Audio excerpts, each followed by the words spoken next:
Ymedia has also worked with 1,000 plus Canadian big and small brands.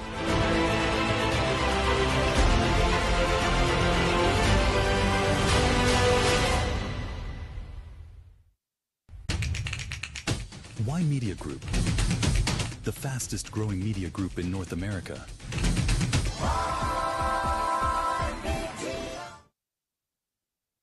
Hello everyone, my name is Ymedia. I'm the group writer at Ymedia. This is breaking news on Ymedia. Well, we're broadcasting live on Channel Y. We're also live on Y Plus, our 24/7 All English channel, and you can also watch us live on our YouTube channel.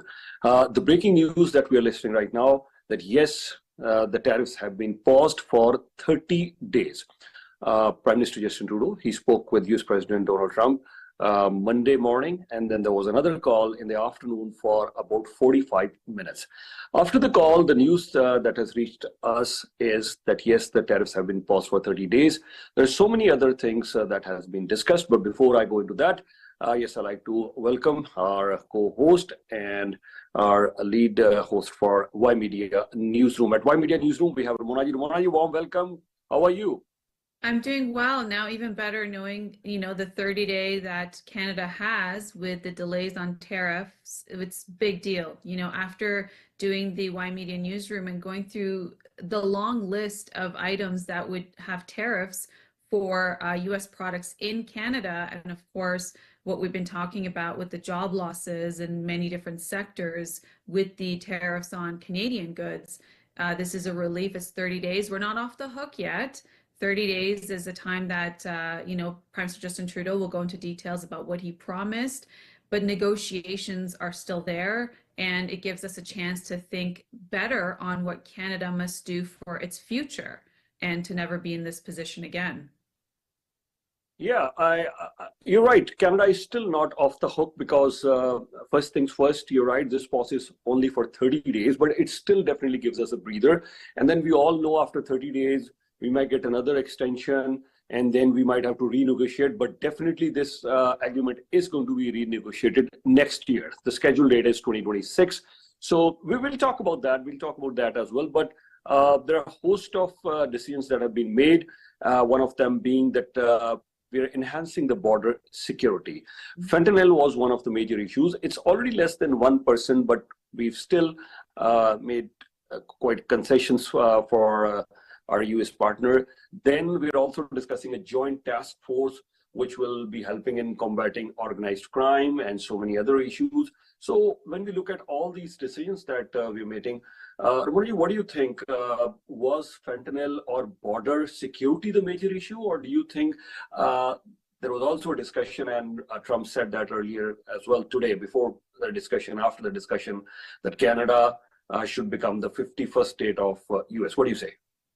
Yeah, I mean, since the inauguration of President Trump on January 20th, the dollar went up by percent because Canada was not part of his inauguration speech. But when he went to the Oval Office to sign executive orders, and once when asked by reporters in the Oval Office, he did say that tariffs would kick in by February 1st on Mexico, Canada, 25%, 10% additional for China.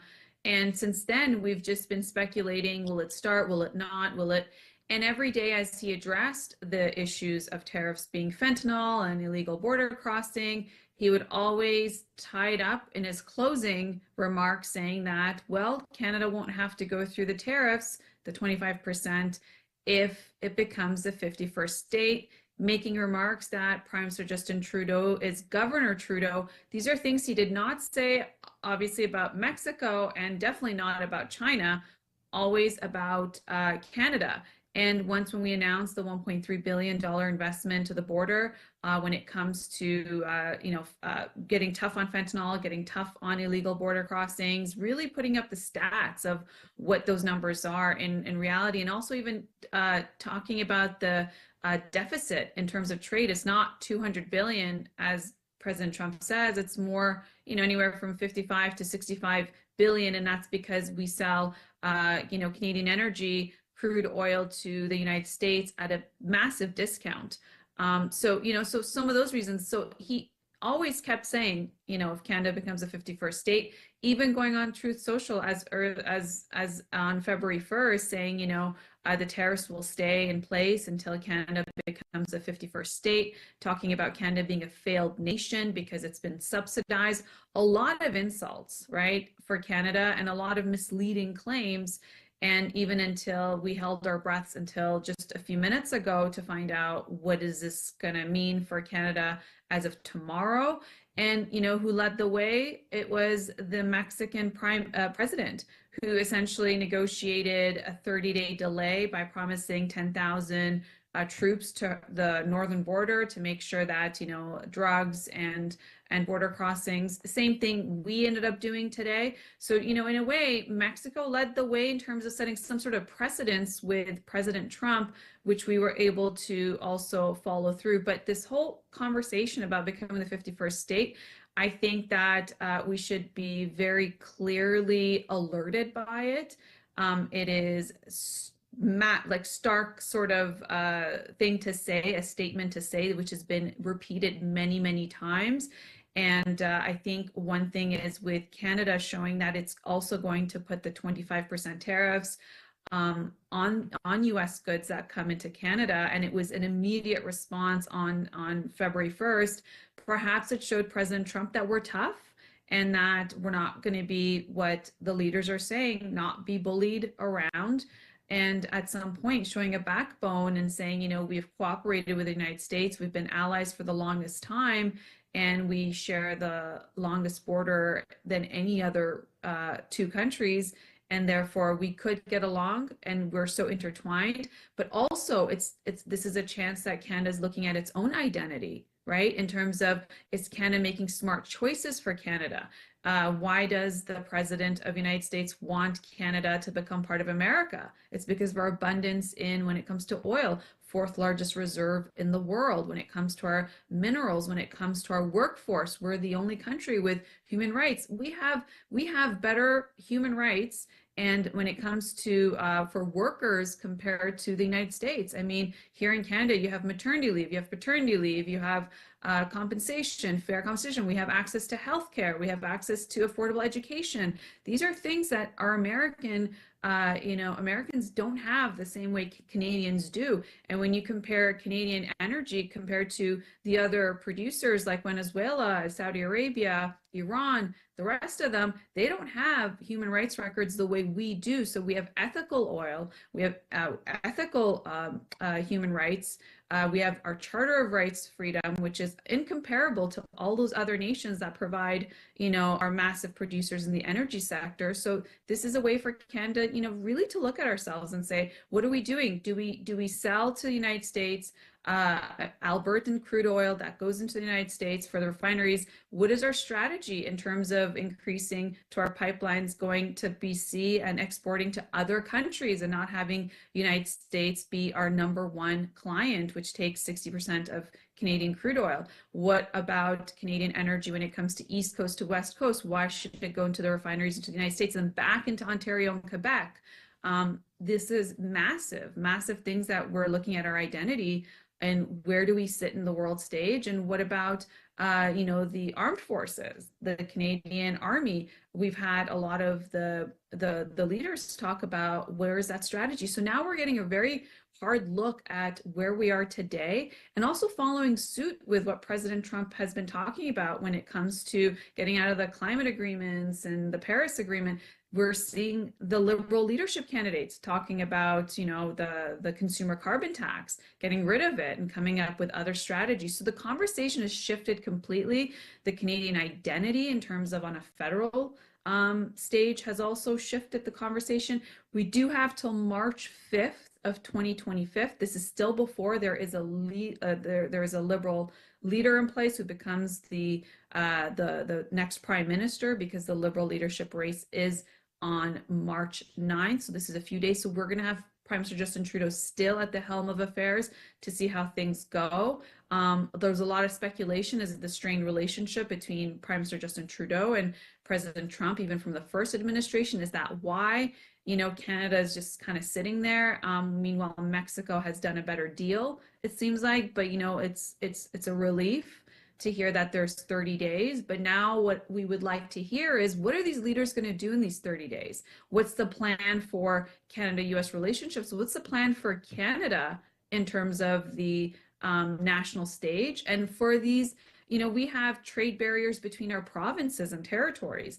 Can we fix that in the next 30 days? Can we be able to buy, if you're in Ontario, can you buy, goods from BC, from other parts of the country? This is something that we're hoping to see from the premiers to come together and rapidly, even on an executive order, get it fixed. Yeah, thank you for highlighting all those points. My important question still remains that how seriously are we going to take the threats of the 51st state? And Trudeau, you're right. I mean, it could be the relationship hasn't been very good. Yes, it could be there has been a history. I mean, obviously, when we look at the Mexican president, it has only been almost an year, and there hasn't been much of a history between the Mexican president and the US president. But here we have a history of our Prime Minister Justin Trudeau and US President Donald Trump. So is it because of that, or do you think this question begs a serious discussion on our sovereignty itself? That is the question I want to address, because we're repeatedly being told that 51st state, and here we are, that almost everything that was asked today, it was a 45-minute discussion, but still, I mean, as much as we know, yeah, Ramona ji, I think as much as we know, I want to ask you a question that as much as we know that yes, there are issues on the border, but it's the fentanyl that we're talking is less than 1%. The illegal immigrants that we're talking is less than 1%. Trade deficit is not that big a factor. That is why I'm thinking that maybe even if we don't become the 51st state, but still, I mean, we're being pushed around, and it's not going to be easy to deal with Donald Trump. He's also threatening European Union, by the way. He's also threatening European Union. He's talking about 10% tariffs on China, Mexico, and Canada. So even if we do not become the 51st state, but I still want to ask that question, are we being pushed towards that? But still, we're almost being pushed around. Trump is definitely throwing his weight around. Please. Yeah, I mean, I said this 2 weeks ago after President Trump took office, and we did our, elaborate discussion on what's happening. And I did point out, we have Wexit that became the Maverick Party in Western Canada, specifically in Alberta, Saskatchewan, Manitoba, parts of British Columbia. This is very serious. Alberta went through a recession in 2015 with a surplus of energy.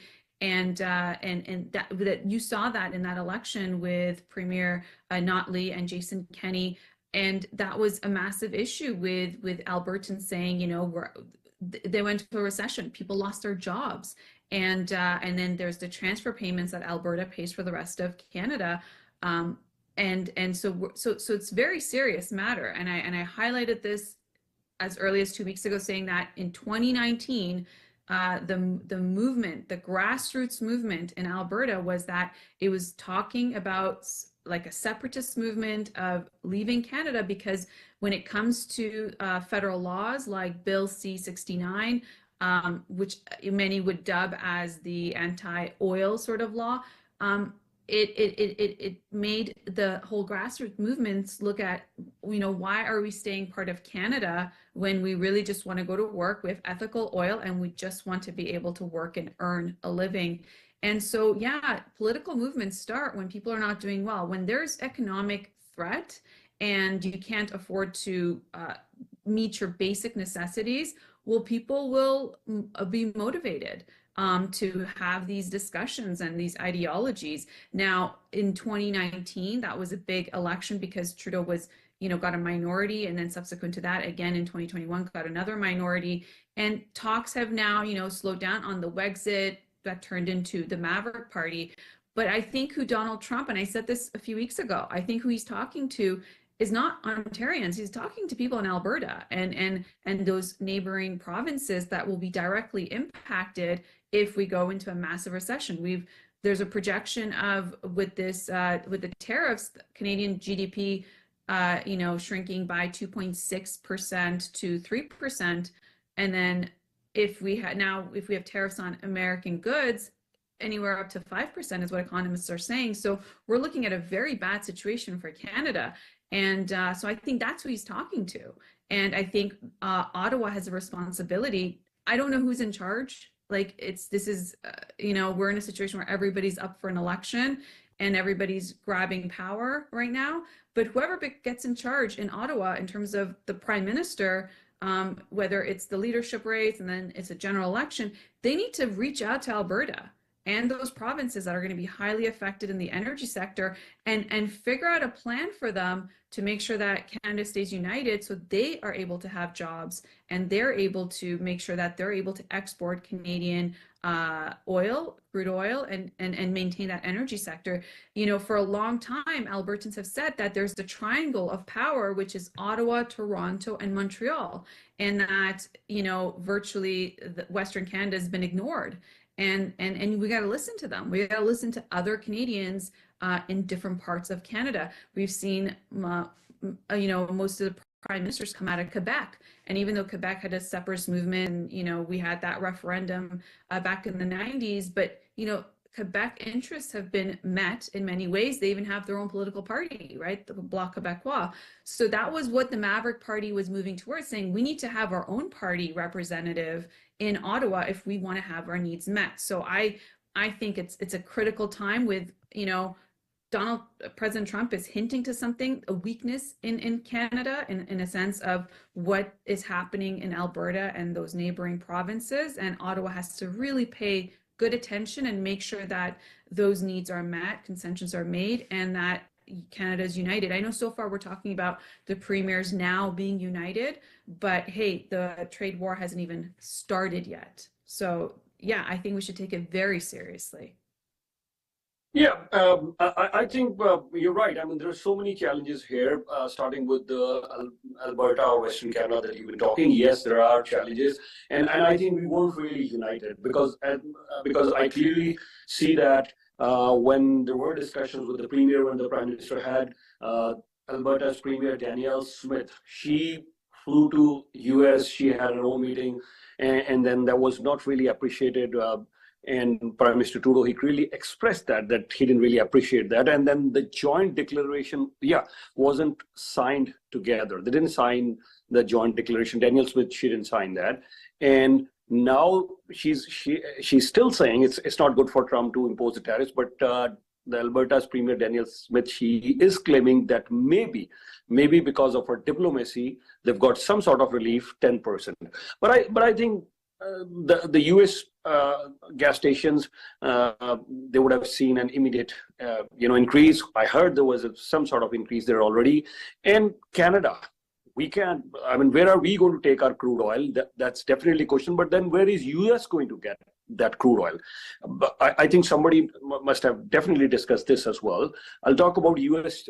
Chamber of Commerce. They're also saying there are not going to be any winners in this one. U.S. Chamber of Commerce has clearly stated that yes, as much as deficit, we should be addressing the deficit issue, but then this may not be the solution. This is U.S. Chamber of Commerce. There are a few elected representatives also, they're also questioning. But okay, let's talk about this. Where would U.S. get its oil from? Venezuela? I mean, we all know what kind of democracy Venezuela is, but other than that, I don't think so. The U.S. oil refineries would get oils from anywhere else. So, and we already discussed that the shale gas or any drill, baby drill, that concept, maybe that oil is not even prepared for. I mean, the refineries are not prepared for that kind of oil. So, U.S. doesn't have many options. That's point number one. Second, I would say Canada has no options at all. Where are we going to sell our crude oil? 98% of our crude oil ends up in US, California, Texas, wherever. But then the Middle East doesn't need our oil. Russia doesn't need our oil. South American countries, most of them, Venezuela or Colombia, they don't need our oil. India, China, and Japan could have been our best bet. But then we have, with China and India, our relationships aren't that good. And China and India, they're both sourcing a major part of their oil now from Russia and Middle East. They have their supply chains intact for their energy needs. And then we didn't build relationship with them. And as much as I agree, China, India, and Japan, they're the biggest economies, especially China and India. There's a huge need for energy. And maybe we would have invested in time for our oil refineries, for our gas pipelines. Maybe if things were in place, maybe we would have diversified our portfolio instead of sending more than 98% of our oil just to US. So I think things could have been different. But again, I'm emphasizing the same question that you've also discussed. I now think it's more a question of sovereignty. It's more a question of US definitely wants to tell Canada that yes, I mean, it's our way or highway, or Donald Trump, it's my way or highway. You better be prepared to listen what we're telling. I mean, I was just today I was thinking, how many times have we differed from US? I clearly remember, you know, as a journalist, I was following the story when US attacked Iraq, and Canada didn't join the Iraq war. Our point was that UN hasn't sanctioned the Iraq war. But then we joined the Afghan war. We did send our troops there, as Prime Minister Trudeau was referring that in his speech the other day. But then, yes, Afghan war was sanctioned by UN, but Iraq war wasn't. But previously as well, we have allied with US when their wars are not sanctioned by UN. So I think looking back at the history, or there are some irritants between Trudeau and Trump.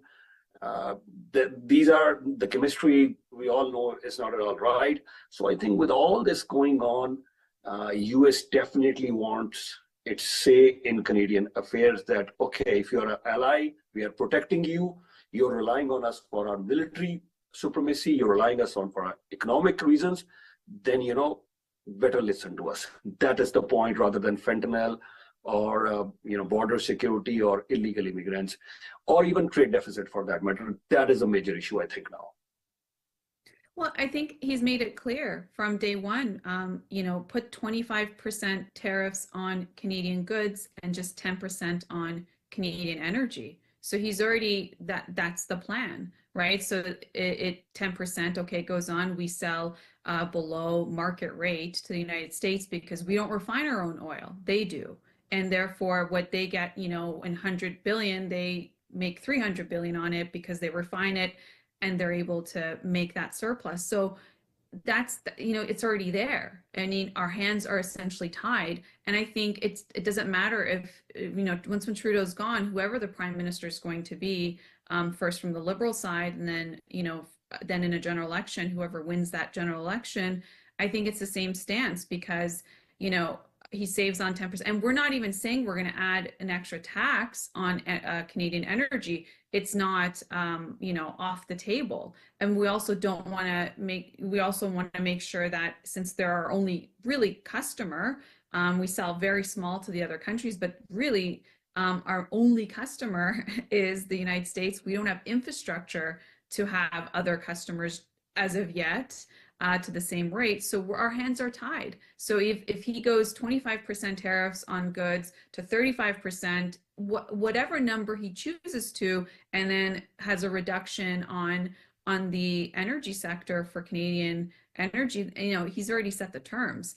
I don't think that's going to change. I don't think it's a strained relationship just with Trudeau. I think the bigger picture is that he wants Canada as a 51st state. And we could think it's a joke and not take it seriously, or we can actually take it very seriously in the approach we take to make sure that now we have to have an approach where there is Canada first. And I know it's a long-term sort of investment when it comes to refineries and East-West pipeline and being able to provide energy, for Eastern Canada with Albertan oil. That's a long-term strategy. But really what I'm now interested in is whoever runs for prime minister, the party, what does that plan look like to make Canada a lot more independent on its own natural resources, to have other trading partners?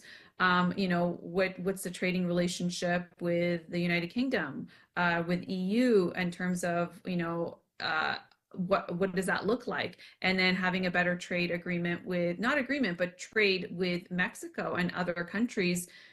we need produce, winter months. You know, we can't rely on Canadian agriculture. This is imperative to our survival. So he's already set the table, you know, very from the very beginning, about 4 years of President Trump, and he set precedents in 2018 with China. And the Biden administration maintained the tariffs that were against China anyway, the 25%. Now it's just an additional 10%. So there's nothing to say that, oh, let's count down the days till President Trump is gone and then, you know, there's going to be a nicer administration. What President Trump has essentially done is pointed out the weakness in Canada's strategy for being independent on its own natural resources, as well as having key relationship and allies in the world, and making sure that there's that balance there. Yeah. Another thing that I wanted to point out, which I think Mexico is also pointing out, and I've seen many our law enforcement agencies making a point here as well. Mexico pointed out that a lot of illegal weapons that are being used in Mexico are from US. And they also said the violence that's happening in Mexico is because of those illegal weapons coming from US. And I've heard this from law enforcement agencies as well, firsthand as a journalist, as an editor. I've been reporting crime as well, that yes, more than 70%, 80%, or 90%, depends on which place are we looking. So, but a vast majority of illegal guns, massive vast majority, come from US. And for our viewers' benefit, I'd like to tell you that many of them are not being, because these are illegal guns. So it becomes difficult to track. So I would assume the number is not even 70, 80, or 90%. The number of illegal guns that are coming from US could be even more. The percentage could be even higher. Now, Mexican president has highlighted that today, and she's got a deal. And here we are. We didn't even highlight this thing. We didn't highlight this thing. I don't think so. We've discussed this. So I think, and here we are, joint task force. We're saying joint task force. And when it is a joint task force, so obviously US would, make sure that if anybody is not doing something right, so with the joint task force, and they also requested, which is again a legal matter, to list cartels as terrorist. Any Mexican cartel or anything they have to do with drug, so they have listed as cartels.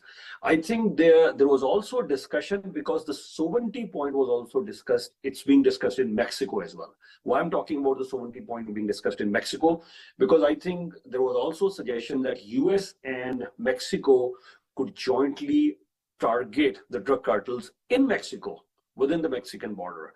So I think Mexico wanted to push back that yes, we will cooperate with the EU, but let us deal with it. As much it's a mess for Mexico, it's a mess for US, but let us deal with that. And they also highlighted that there's a lot of violence in Mexico because of the demand of drugs in US.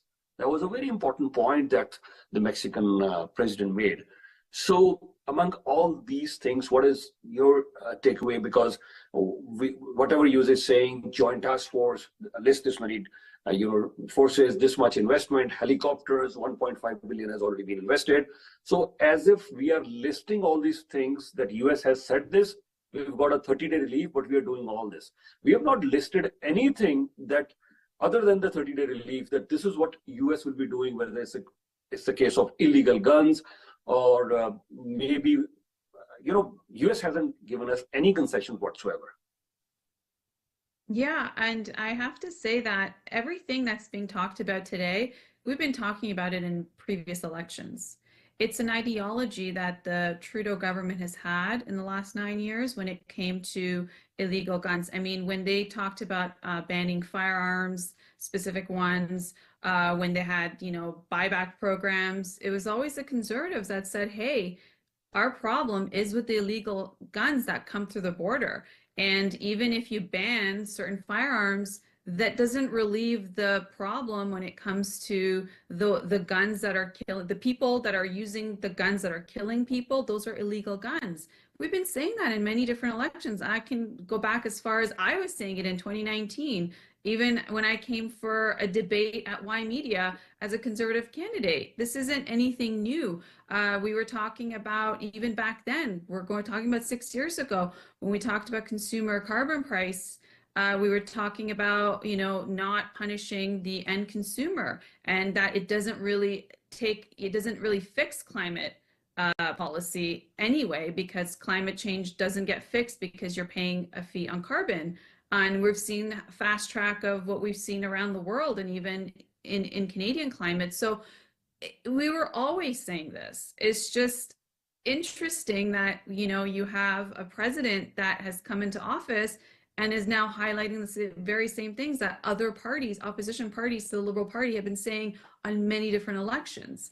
And the thing is that, Liberals have gone to minority governments and have been propped by the NDP. And now the conversation has changed on the Liberal side when it comes to, Liberal leaders like Chrystia Freeland, Liberal leader candidates like Chrystia Freeland and the rest of them changing their own policy and sounding a little bit more conservative.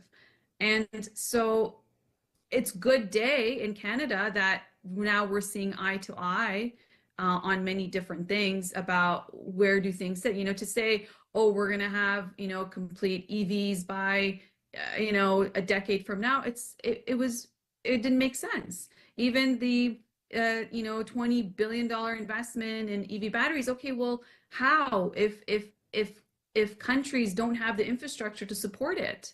So, now we're coming back to common sense. And, maybe it takes another country pointing a gun to us, our sovereignty, making a fool of us, calling us names, and talking about how we weren't, at the helm of affairs for our own country. And therefore, since we can't manage our own affairs, that we should just join them and be a state. Maybe it takes that level of insult for all of us to really look at, like, what have we been doing? And we've been talking about this on a national front for quite some time. And I think the good thing in all of this is that now we're heading to an election, a general election this year federally, and this is a chance to now look at what the leaders are saying. But also, I think what's happened in Canada today, as I look at the elections provincially and federally, it's that politicians are having a crisis of being authentic, because they either did something and now they want to do something different, completely opposite, 180 degree. They said things and now they want to do, now they're saying the opposite, 180 degree, or the intention of going into elections, or the intention of, proroguing Parliament, or the intention of pulling a snap election. It doesn't make sense. A lot of it, when you look at it, you start realizing that there's a lot of partisan politics. And at a time where Canadians who trusted their politicians and through tax dollars have funded everything, are now saying, what have you guys been thinking so far? What are these decisions? Poor vision, poor decision, poor management of Canadian tax dollars have you made, that today we're in a situation where you guys are still all clawing for power, right? Let's look at, like, what happened. Should have Prime Minister Justin Trudeau left a lot earlier, given that his numbers have been tanking, 25 points below the Conservatives for well over a year? Yeah, he should have. And maybe, his party wouldn't be in a scenario that it is today, given that they're the governing party, meaning he's the prime minister. We could have had someone else in there a long time ago. Okay, so he waited to the last minute. Okay, fine. Now we're in a Liberal leadership election, and and we're now seeing a reversal of policies that they ran on, they implemented, they took our country down a certain road, now reversing on it. Let's look at Ontario elections. Premier Ford was talking about going into an election well before, since last summer, well before there was a Donald Trump, well before there was tariff threats, well before any of this stuff. If he was serious about trying to protect Ontario and not go into an election 16 months ahead of plan, then he would have waited till this Wednesday to announce that he's running, to see what is Donald Trump going to do on February 1st. Maybe we should wait as a province to see if we need to have an Ontario mandate for tariffs, or if not, right? So really right now what's happening is there's an authenticity problem when it comes to politicians. And we're looking at them saying, what are you guys doing? What is your plan? What are you thinking? Or what are you not thinking is what's happening today.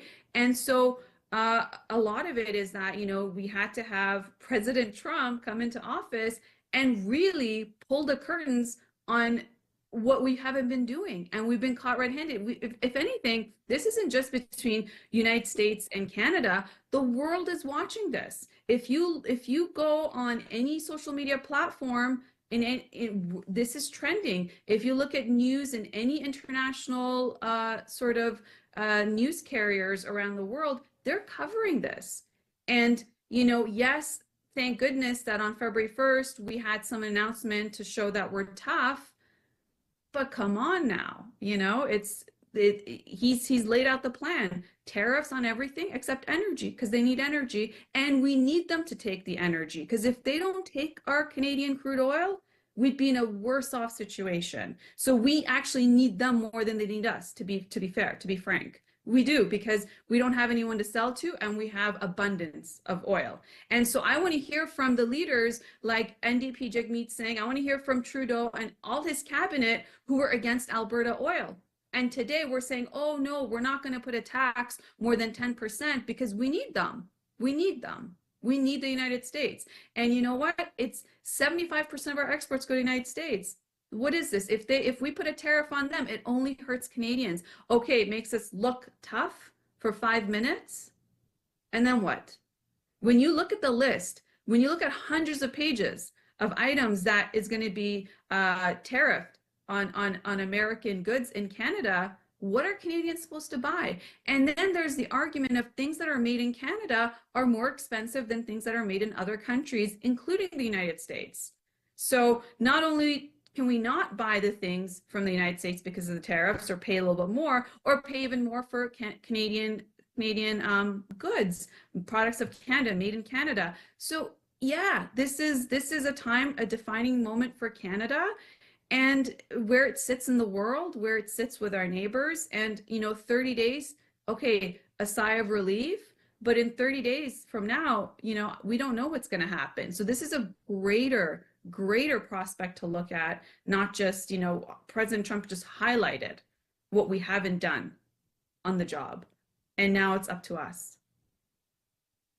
Yeah, thank you so much for highlighting some very interesting points. Just to add to your points that you just made, yes, you're right. You were here at Channel Y Studios at Ymedia election debates as a candidate at that time, and you did discuss about carbon pricing, and you know what, probably now the ballot question would change, because we were seeing this X the tax, carbon tax. So I think the Conservatives are already thinking, oh, we need to change our policy now, because any new leader, as you were mentioning earlier, that you also mentioned this, that putting a price on carbon tax will not really make much of a difference, because there are so many other things which are creating all these greenhouse gas emissions. Okay, so now the question at the ballot box, there are many who are saying, I mean, even this is the question that they're making with the Liberal leadership race, or at the ballot box, who is best suited to deal with Trump? But I think the question should be, in my opinion, the question should be, who has a better vision for Canada for 2030, 40, and 50? So because we need certain things to be done immediately, it's not just about 2050. So I can, promise a million things for 2050 and I don't deliver. Okay, you let me. No. What is your plan? An immediate plan.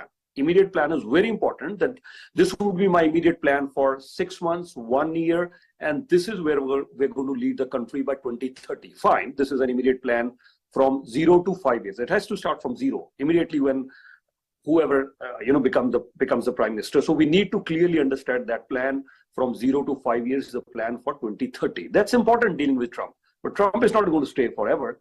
So we also need to understand that the prime minister or whoever would lead our country, what is your plan for 2040? That's what we need to understand. Because pipelines won't be built in a day, if at all that's your plan. If you want to build a massive infrastructure, it can be done overnight. If you want to improve trade relationship with other countries, that will not be done overnight. If you want to increase the defense budget and make Canada a massive economic power and with a good support of a good military power as well, that cannot be done overnight. You want to build universities, you want to unleash innovation that will not happen overnight. You need to attract capital for that. You need to create tech hubs for that. You need to create innovation centers for that. You need to really start the discussion of artificial intelligence. Are we really discussing artificial intelligence to the level where we should be? So 2030 plan, 2040 and 2050 plan. And you're right. You've highlighted an important point about authenticity of the leaders. Yes, that's right. And other than the authenticity of the leaders, I'll also highlight a plan. I'll also ask that in their plan that other than the authenticity, do you really have the vision? Do you have the capability? Do you really think that what we're going to do? And you said a good point, what they were thinking and what they were not thinking. I think, I won't mince my word, I think they were mostly thinking of just the election cycle itself. Mostly. I won't say they were just thinking of that, but most importantly or mostly they were thinking of the election cycle when the next election comes, because that's what we're seeing here. That's what we're seeing. And look at the chaos we are in. We have a liberal leadership going on. We have an election in Ontario. And here we are facing one of the toughest challenge. So I think we could have been much better planned. And also, I mean, Parliament has been prorogued. The Parliament is not sitting. So do you think we should get back and the Parliament should be once again back in action? Because there are certain questions being raised. If we have the Parliament running again, the Liberal government could be brought down even before they elect a new leader. That's one question. Other part of the discussion should be, what are we doing immediately? I think I was expecting announcements, as much as we're hearing that the government will provide relief measures, but there are certain things we can already do. Like we can already start discussing with the bureaucrats, including our CRA department and so many other departments, that in case the businesses start feeling the challenge, these are the steps we would take, just as we did during the COVID. But I think we should be taking, because, you know, once the supply chains get disrupted, the business, you know, there's no point if you start losing the workers that go and start sitting home. If someone has already said, okay, fine, the tariffs are being imposed, I'm going to lay off 10% of my workforce or 5% or 20% of my workforce. Once there are layoffs, there are job cuts, then it'll be difficult to bring them back. I think government should be ready in case we are hit with tariffs. Any businesses, they can start applying. If they're not hit with tariffs, there is no harm. Okay, fine. Just as we were preparing, the liquor will go off the shelves. I know they will be putting back on shelves maybe because there are no tariffs for at least 30 days. But at least we had some directives. But I think this is more, as much as I would appreciate that Ontario's Premier Doug Ford said we're going to ban US from taking any government contracts, fine. The liquor is going to off the shelf, all US liquor, that's okay. But more importantly, I think we have to save the economy. We have to save the businesses. We have to save the jobs. We have to support the common Canadians if the inflation goes high. That is the part missing right now. That is the plan missing right now. And tomorrow, if we do it in a rush, maybe our approach won't be targeted as much as it is needed. So maybe in certain sectors, we would miss the relief where it is needed. And maybe in certain sectors, there's not much relief needed, and we'll issue blanket reliefs. Please. See, right now we have an accountability problem. Why is that? Because we have an outgoing prime minister, so we don't know who the next prime minister is. Canada could be facing 3 different prime ministers in 2025, starting with Prime Minister Justin Trudeau, whoever the Liberal leadership candidate winner is, and then whoever wins a general election. So definitely we're going to have 2 prime ministers in Canada during this hard time, up to 3, right? So that's one thing. When it comes to Ontario, again, we don't know who's in charge, because right now, you know, there's PC leader Doug Ford, who under Premier Doug Ford, because he's got, you know, he's still kind of in charge in emergencies, which is why he could say, I'm going to tear up $100 million contract with Starlink and remove alcohol from shelves. The reason we could remove alcohol from shelves so fast in Ontario is because we have the LCBO. Tomorrow, when we have, you know, corner stores selling alcohol, then maybe it takes a little bit longer. I don't know. That's another point. So right now, we don't even know who's in charge on those levels of government. The only people we know that are in charge is whoever is your mayor, That's really it right now. We don't know anything else. So how can we expect a plan on some of those things right now when everybody's vying for a 4-year term? So this is the part where, you know, we feel like not only do we get kicked in the face, kicked in the gut, and, you know, kicked on our behinds about what we didn't do, and kicked in the face by our longest ally and trade partner, but also we have no one in our corner. I know the leaders are saying, oh, don't worry, there's going to be aid. Prime Minister Justin Trudeau was asked on February 1st after he announced the retaliatory tariffs, you know, are you going to resume for aid packages because you need to vote on it? And he said, no, we have enough tools. I don't know what those tools are that could, you know, because Parliament's prorogued until end of March, March 24th, and the tariffs have been pushed off until March 5th. So there is that, you know, 20 odd days there that we don't know what's going to happen. When it comes to Ontario, well, we have the PC leader, Doug Ford, saying, yeah, there's going to be aid, but, you know, who's voting on it? What are these tools? So at a time where the average person, the Canadian who is funding all of these positions that compensate our politicians, where do you think their salary comes from? It comes from the taxpayers. And they're supposed to be fund managers of the Canadian tax dollars at a time where we need them because they weren't looking out for us and making good decisions for Canadians and Ontarians. We don't have them. I know they're saying stuff, but I don't know what stuff they're saying. So let's take the power back. The power right now is in our hands in terms of who we elect and who we punish. Really, the opportunities with us, the Canadian that have paid for salaries of these politicians, have, you know, essentially made them the steward of Canadian tax dollars, and now it's up to us. We can punish leaders. It's not the party, it's the leaders. It's the leader that determines where the party goes. We've seen under Justin Trudeau, he took the Liberals from a center party to very left. We saw that under Kathleen Wynne, right? Because the Liberals are supposed to be a center party, NDP more left, Conservatives a little bit more right.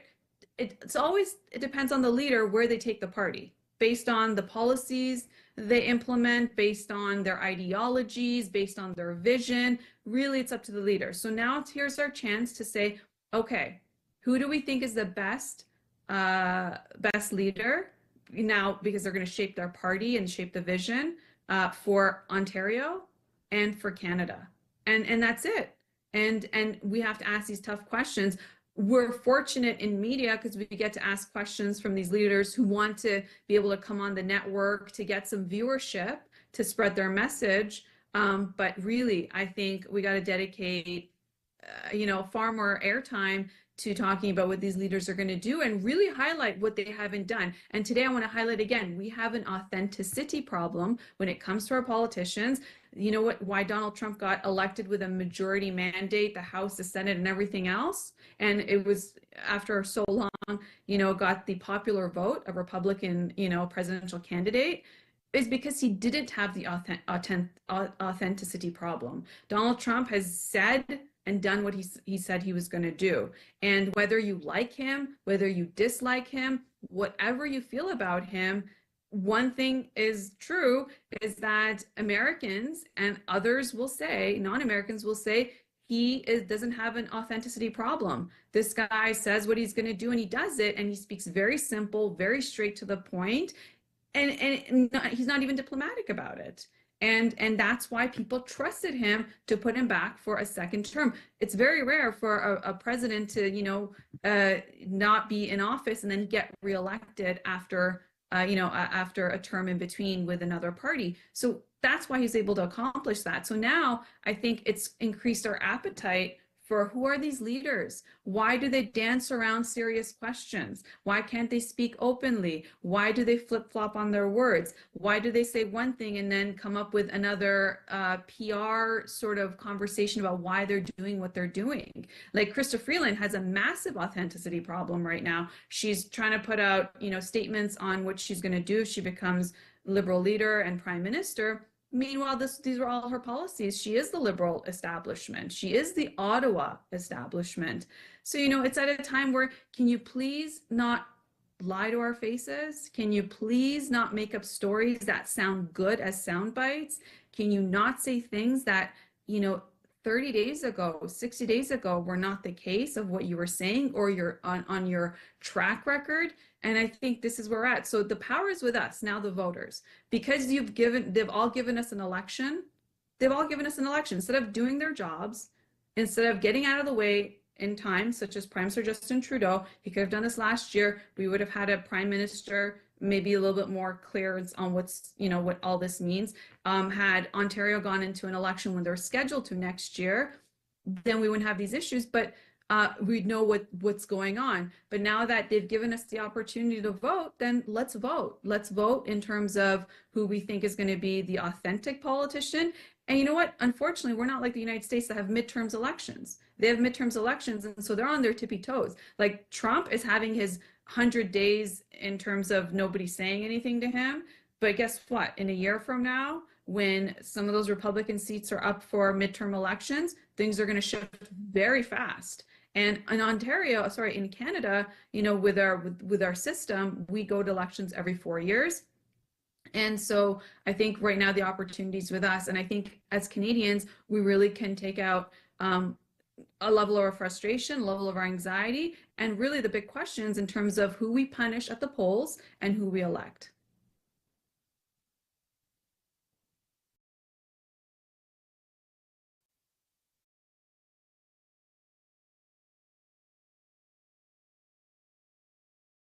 And the authenticity problem that you're talking, you were talking about 2019.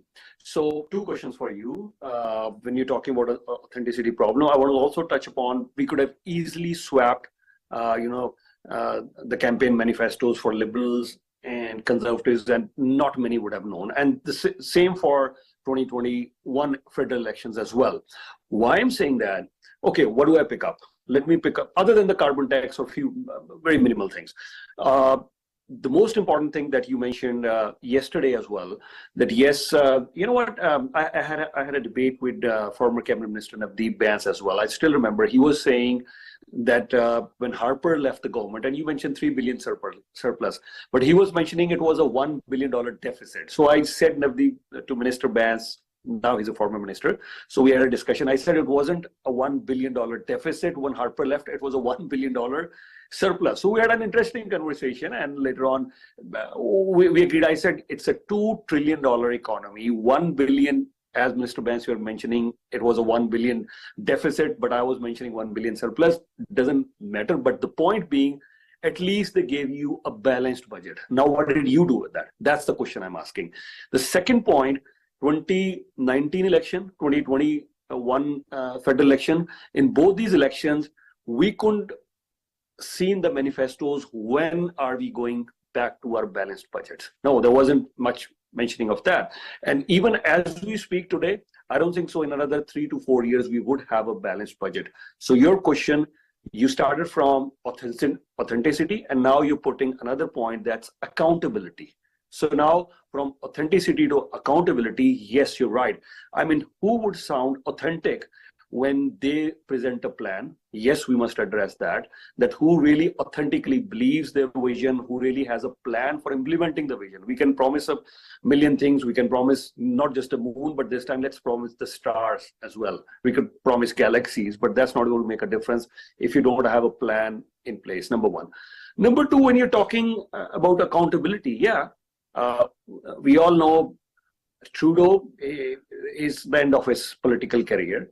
For Mark Carney, as much as I think that he seems to be a front runner, but just in case he loses the next federal election, then what? Is he going to stay in politics? Is Chrystia Freeland going to stay in politics? Just in case Doug Ford wins a majority mandate, maybe he'll be there for 4 years. But then what after 4 years? Is he going to run again? Is he going to win?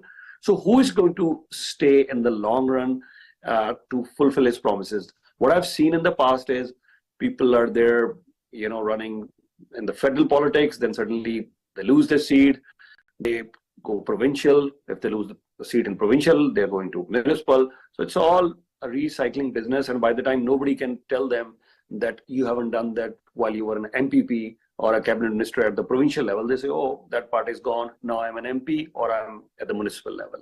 So authenticity and accountability, those are two very key problems that right now we are facing. Yeah. Yeah, that's true. You know, it's unfortunate the case. Now, we won't know if some of these leadership candidates will run if they're not in the positions they're running for. You know, I think that if Chrysler Freeland is going to become, you know, the Liberal leader and therefore run for and prime minister and therefore run as the Liberal leader candidate in a general election, I think she's going to have a very hard time, you know, with Canadians, because we've seen her for the last 9 years. You know, she's part of the Justin Trudeau era, and I don't think she can shrug off that branding anytime soon. And she's been at the helm of things as the finance minister, and she's, you know, we've listened to you know, abundance of press conferences from her, you know, also the budget that she would, you know, try to get approved. So we know that a lot of this is her, it was her vision as well. I don't think she could say, oh no, it was the prime minister's vision that I was just implementing. So I think that's going to be hard for her in terms of branding herself different. So yeah, so if she were to become the Liberal leader and prime minister and go into a general election, I think that's a great chance for the Conservatives to win. Mark Carney, he's a bit different, even though he's been Liberal and he's had some, you know, history on some of the things he said on carbon pricing in the past. He probably stands the best chance as a Liberal leader, and going into a general election as, you know, against the Conservatives. I think that's why there's a lot of attack ads on him, and you could already see it when there's attack ads on a specific candidate by an opposition party. It's usually because they've done their numbers, they've done their internal pollings, and they have to be worried about that. So Mark Carney would definitely give, you know, the Conservatives a fight, like a big fight. But let's see, you know, Pierre Poilievre doesn't mince his words. He is a great communicator, and he's been for a long time, you know, finance opposition, you know, critic. And so, you know, so he's very good when it comes to answering questions. He's on point. He's quick on his feet. So this, and elections do matter. Elections definitely do matter. We've seen that in previous elections. We saw in the election in the United States. We saw what happened to Joe Biden's career because elections matter. We saw what happened to you know, Kamala Harris. You know, elections do matter. We saw a comeback of Donald Trump because elections matter. So whoever is the Liberal leader and who's going to go into a general election, it's going to matter. Now, coming to Ontario, it matters. I think right now we're just shrugging our head like all of this is happening. There's heightened level of anxiety for affordability. You know, that's been the case for half a decade now. We don't know what's going to happen with our trading partners. Ontario is heavily reliant on its trade relationship with the United States. We have municipalities that just employ people that export to the United States. It's 1.3 million jobs across Canada, projected at, you know, 500,000 just in Ontario. And that also impacts all the businesses and communities that are based around those jobs. So, you know, let's see what happens. We've had Premier Ford, the PCs, there for 7 years. Now the question is, you know, all the promises you guys made, what's been accomplished in 7 years? Every promise, that's, you know, they're on their third election. But going back to your question on running deficits, it was 2019 when 2015 when Justin Trudeau, then Liberal leader, who was in third-party status, said he was going to run a $10 billion deficit for 3 years and then balance the books. And then he ran on that again in 2019, that there was going to be a date to balance the budget. He did. If you go back, he did promise those things, and it was just never done. Then there was, you know, carbon pricing starting from $20 a ton. Now we're at $80 a ton. It was just increasing, you know, running deficits as well as increasing taxes. That's a bad situation to be in. And that's what we've been going through for the last decade, for the last 9 years to be exact. So I think at this point, the level of frustration for Canadians with their government is high. And now with the added stress and anxiety of what could happen with the you know, American tariffs by President Trump. And I don't think President Trump's going to like back down. I think come 30 days from now, let's see what happens. But I don't see this thing saying, oh, you got 1.3 billion at the border, investment at the border. Now you have a fentanyl czar, and you know, some of the things that they just announced. I don't think that's the end of it, because why else would you insult Canada over and over again by becoming the 51st state? It doesn't make sense. It doesn't make sense what is really strategically the end game. And at the same time, you pointed out the issues on, yeah, it's some of those things that are coming from the American side. Why haven't we done something about it? You know, we've had illegal guns come through the border from America for a long time. Why didn't we invest the $1.3 billion to protect Canadians? Why are we doing the $1.3 billion just so we make Americans happy? What about Canadians? You know, you living in Toronto and you turn on the news, you hear about shootings and break and enter and theft and all kinds of scary stuff year by year. You know, I recall, I've been living in Canada for 30 years. I recall there was a time where we used to say, oh, we're not as bad as America. Our crime rate's not as high. And we've seen more and more in the last few years how our shooting rates have gone up, crime, all of that. Why didn't we invest $2 billion at the border to stop the illegal guns? Why didn't we do all this? Why are we talking about protecting Americans on stats on fentanyl and illegal border crossings when it's not that high? But we haven't had that conversation. Why have we had government that's been easy when it comes to crime? You know, oh, there's so many things. There's so many things here that we haven't done for Canadians. And now we're acting like, oh no, we're going to step up so we don't have tariffs. And as Canadians, we're supposed to say, thank you so much for helping us not have tariffs for another 30 days by making sure the Americans don't have fentanyl. What about Canadians?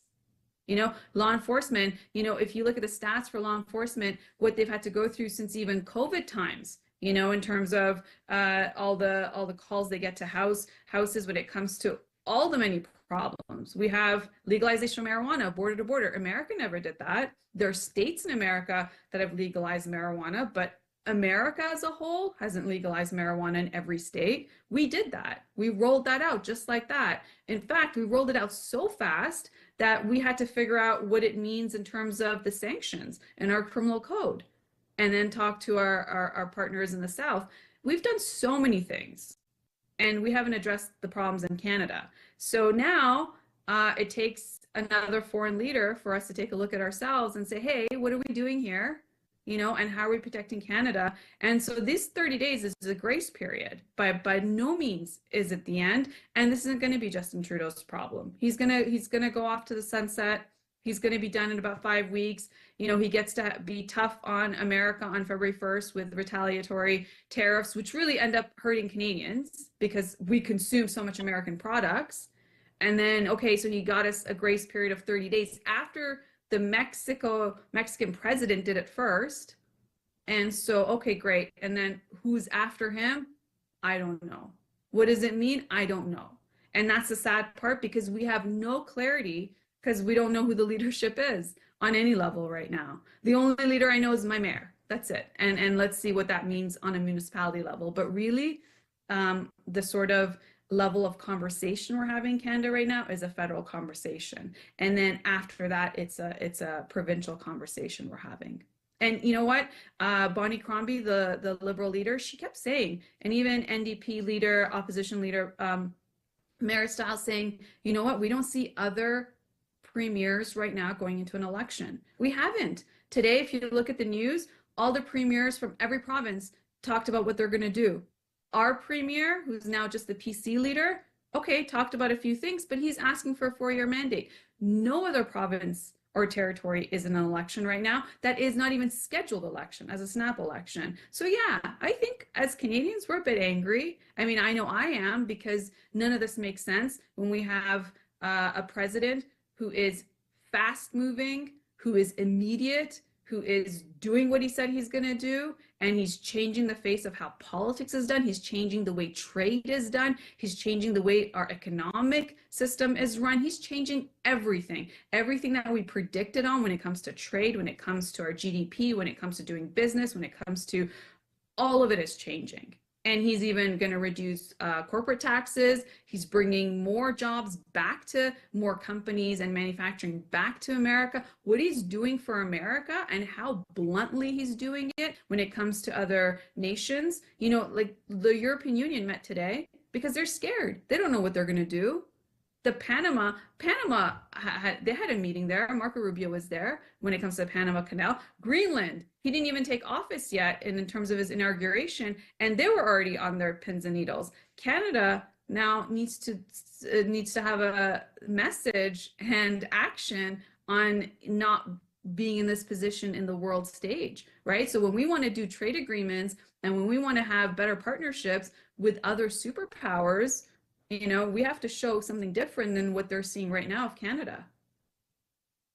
Yeah, some very good points that you made. You know, when I came to this country, Christian was our prime minister, and I heard a lot of praise for Paul Martin. He was the finance minister. I met him, Paul Martin, when he became the prime minister later on. But at that time, he was a finance minister. One of the things that he was praised was, you mentioned about deficits. Yes, I'll come to that part. And actually, I was supportive of Trudeau announcing $10 billion deficit for 3 consecutive years. And what did he promise that for? To build infrastructure. But I'll come on that later on.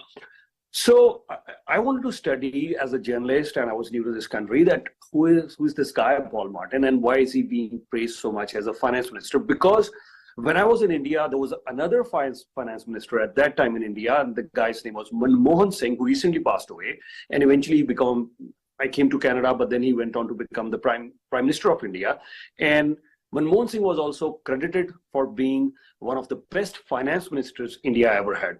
90s in Canada had a deficit and a debt problem. So here comes Paul Martin, the Liberal government at that time, as a finance minister. They decided that, yes, you know what, we're going to slay the debt, we're going to decrease the deficits and start bringing balanced budgets.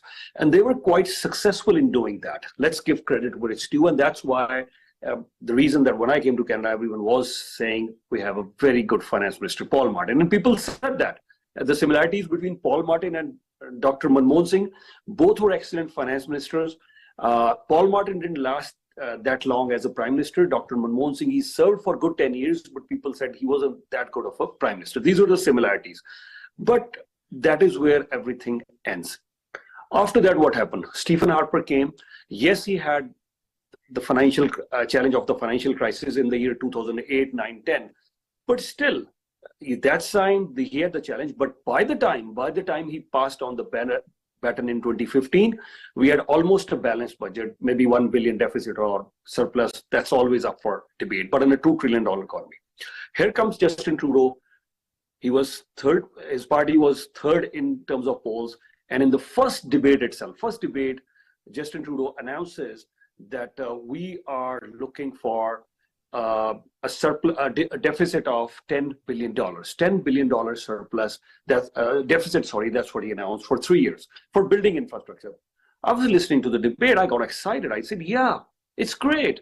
I mean, we're going to build infrastructure. That's what this country needs. But what we definitely got the deficits. And how much is the debt right now? The debt right now, Canada at a national level, is $1.4 trillion. Every second that we are talking right now, every second, we are paying $1,200 just in interest only at the national level. So $1 trillion debt. Obviously, this debt has to be served. So debt servicing cost us almost $1,200 per second. And here we are with tariffs, with Trump's discussion, all these. We'll have to send out another relief package. Had we been fiscally responsible, if at all we have had restrained spending, we could have been in a very different situation. And one of the reasons I'm in media, of course, I love news. I like reading newspaper. But the day I arrived in Canada, the very next day I started reading National Post, Globe and Mail, Toronto Star, but very importantly, Financial Post. I love reading Financial Post. We have a report on business these days from Globe and Mail. And when I read all these financial numbers, Kathleen Wynne, she promised we're going to rein in the debt for Ontario. She couldn't do that. Then we have Doug Ford. He also promised we are going to take care of the debt No, he hasn't been able, Doug Ford hasn't been able to do that. So Ontario has its own debt. We have debt at the federal level, deficits after deficit. So tax and spend and then run deficits. That's what we are doing at the federal and at the provincial level. So no, not many are asking the questions. And here we are slapped, not exactly slapped, but yes, we could be slapped with 25% tariffs, but at least we're struggling hard. If at all we slapped with 25% tariffs, then what? Another budget deficits for good 2, 3, 4 years, nobody's going to ask the question. So Chrystia Freeland couldn't do that. She was saying we will balance it, but then then there was discussion, oh, this time it's going to be 40 billion. We had 35 billion in 2023, 2024, 25, it will be 40 billion. And here comes the whole thing. Oh no, it's 53 billion. Why? Oh, we had to do 10 billion to adjust this thing, that thing. So you're right, accountability and genuinity, and who has that vision. But once again, thank you so much for joining us, Ramona ji. This is all that we have today. Anything else you want to quickly add, please do so. But before I let you go, once again, we'd like to remind our viewers that the breaking news, there's been some sort of relief for the next 30 days. Prime Minister Trudeau has announced that after discussion with Donald Trump, the tariffs won't come into play. It has been paused for 30 days, but then we never know. And there are so many things. We'll keep you posted what's happening. We'll definitely talk about the Liberal leadership race as well in our upcoming discussions, and we'll also talk about Ontario discussions. But I think this was a very important topic. Ramona, your final thoughts, and then we'll let you go. Yeah, I think, right now, we do have this 30-day grace period. Let's see what happens after March 5th and what the discussions are in between in these 30 days. But I would urge the voter, if you are a Liberal member federally, ask these questions and make sure you pick the right candidate who's going to become the Liberal leader by asking those questions, listening intently about what they have to say about their vision, because that person will become the Prime Minister. Now, that Liberal leader could be Prime Minister until October of this year or go into an election a lot earlier. I would also say that for anybody right now, if you're aside from the Liberal members, just the average public, we have MPs in every riding.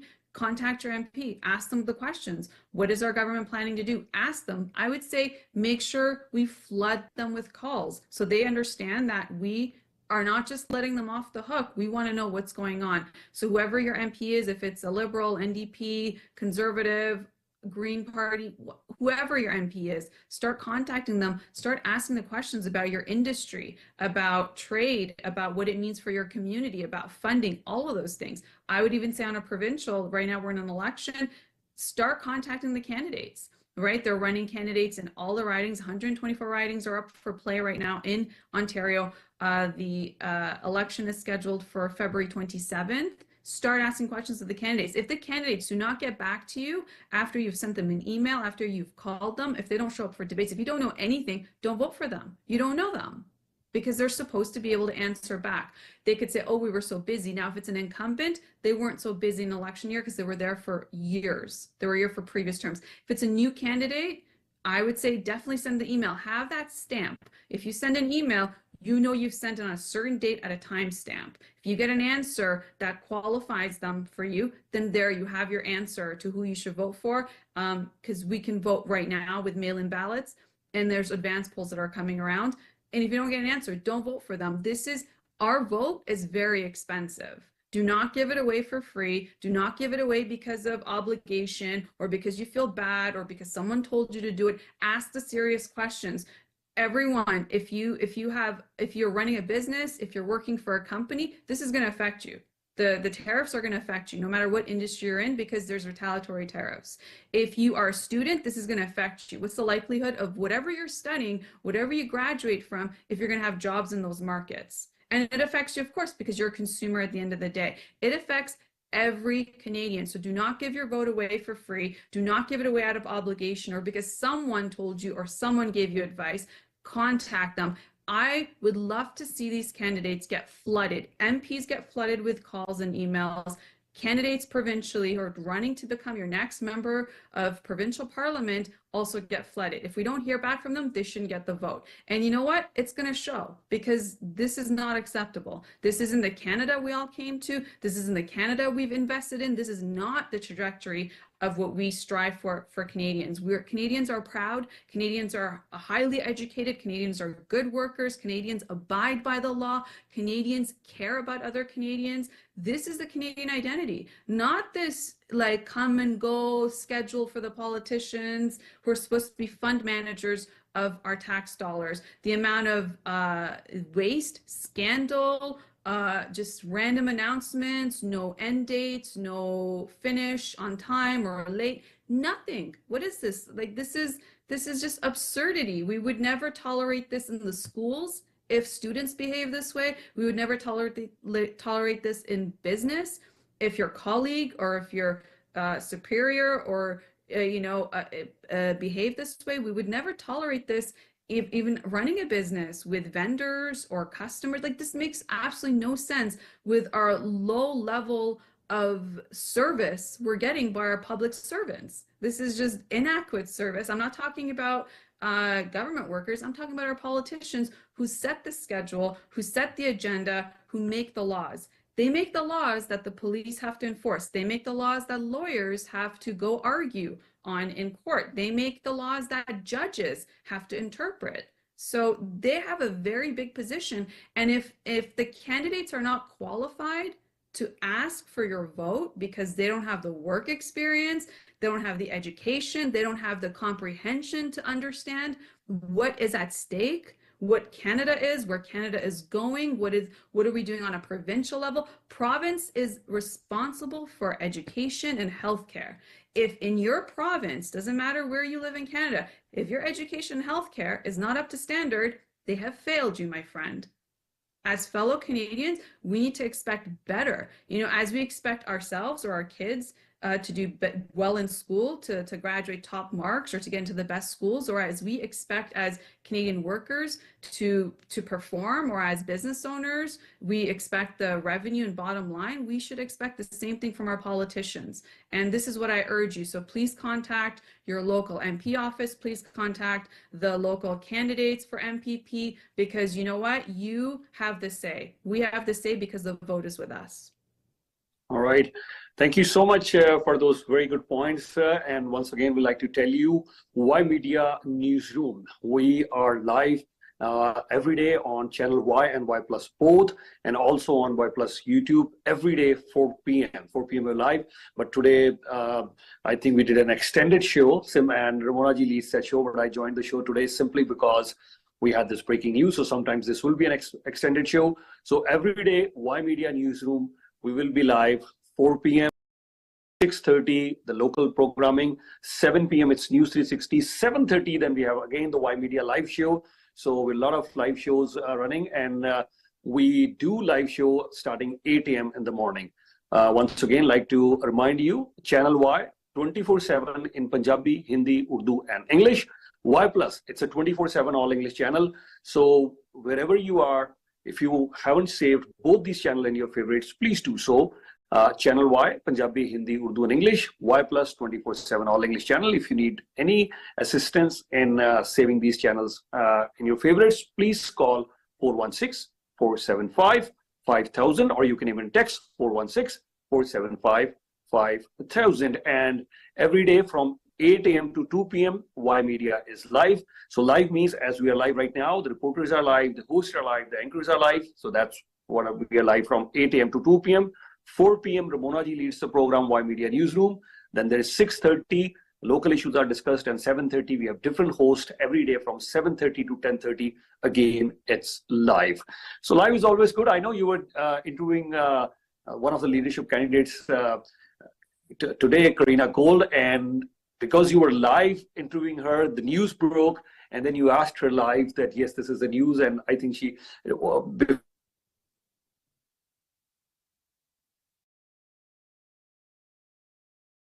been cut from Ymedia. Okay. Yes. Today I interviewed Karina Gold, who is the leadership candidate for the Liberal Party, who's running to become the Liberal leader and therefore the Prime Minister of Canada before there's a federal election. And she was able to answer some of these questions. You tune in for it as we play that interview again and make sure that you get to hear what she has to say. I asked her very direct questions in terms of there's 62 caucus members who are supporting Mark Carney. There is 26 caucus members supporting, Chrystia Freeland. You only have 2 caucus members supporting you. What do you have to say about that? Why should people support you? How well are you fit to deal with somebody like President Trump? She answered all of those questions. This unaffordability crisis we're going through, and so definitely tune into that interview again. Yeah, so please watch that interview of Liberal leadership candidate. She's been minister for quite some time. She's one of the youngest candidates, and let's see what she has to say. I was listening to that interview, but let's have a listen for that interview. And also, I asked Chrystia Freeland very similar questions. So we were already asking these questions, as you were mentioning, to the Liberal leadership candidates. We have Mark Carney lined up, and I also have a very, very special guest tomorrow for you. Who led the leadership campaign for Mark Carney. And he is a Liberal dot in a blue sky. That's what I can only give you. And a Liberal dot in a blue sky, who is that leader I'll be having tomorrow? He's flying from Calgary tomorrow, and I'll be having good discussions with him tomorrow. So I'll leave you with that. Thank you so much, Ramanaji. You have a wonderful time ahead. We'll carry on this discussion. These are very interesting times for media. I know I already knew Trump will bring some interesting times for media, but these are not only interesting times, but very challenging times as well. Stay safe, stay calm, and let's hope for the best. Thank you so much. Thank you. Bye.